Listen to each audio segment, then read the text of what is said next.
Hello guys, അപ്പം നിങ്ങൾ ആരെങ്കിലും ഫ്ലൈൻ നൂഡിൽസ് എന്ന് പറഞ്ഞത് കേട്ടിട്ടുണ്ടോ? അപ്പം നമ്മൾ ഇന്ന് ഇവിടെ വന്നിരിക്കുന്നത് ആ ഒരു ഐറ്റം ട്രൈ ചെയ്യാൻ വേണ്ടിയിട്ടാണ്. സ്റ്റാർട്ടർ ആയിട്ടുള്ള ഐറ്റം വന്നു ഗൈസ്. ഐറ്റത്തിന്റെ പേരാണ് fish chilli wok toast. Spicy ആയിട്ടുള്ള ഫുഡും ഫിഷ് ലവേഴ്സും ആണെങ്കിൽ ഉറപ്പായിട്ട് നിങ്ങൾക്ക് ഈ ഐറ്റം ഇഷ്ടപ്പെടും ഗൈസ്. അങ്ങനെ നമ്മുടെ ഫുഡ് നമ്മൾ ആസ്വദിച്ച് കഴിച്ചുകൊണ്ടിരിക്കുമ്പോൾ നമ്മുടെ മെയിൻ ആയിട്ടുള്ള ഐറ്റം എത്തി ഗൈസ്. ഇതാണ് നമ്മുടെ അർബൻ തായ് ബൗൾ.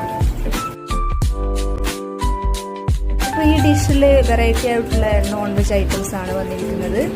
പിന്നെ ഇത് എങ്ങനെ കഴിക്കാന്ന് വെച്ചാൽ ആരും കൺഫ്യൂഷൻ ആവണ്ട, വളരെ ഈസിയാണ്. അതായത് ഈ ഒരു സോസ് ഇല്ലേ, അത് ജസ്റ്റ് ചൂടായിട്ടുള്ളൊരു സോസ് അതിലേക്കൊന്ന് ഒഴിക്കുക. അപ്പോൾ അത് മെൽട്ടായി വരും. മെൽട്ടായി വന്നാൽ നമുക്കത് കഴിക്കാൻ വേണ്ടി പറ്റുന്നതേ ഉള്ളൂ. ഓൾറെഡി അത് ഫ്രൈഡ് ആയിട്ടുള്ള നൂഡിൽസ് ആണ്. ഇത് ഒരു പുഡിംഗ് ആണ്, വളരെ ടേസ്റ്റി ആയിട്ടുള്ള ഒരു ഐറ്റം തന്നെയാണ്. 1 get 1 ഓഫർ ഉണ്ട്. ഇതിന്റെ പ്രൈസ് 180 നമുക്ക് 2 കിട്ടും. ഇതിന്റെ സ്പോട്ട് വരുന്നത് അർബൻ കഫേ ഓറവെല്ല.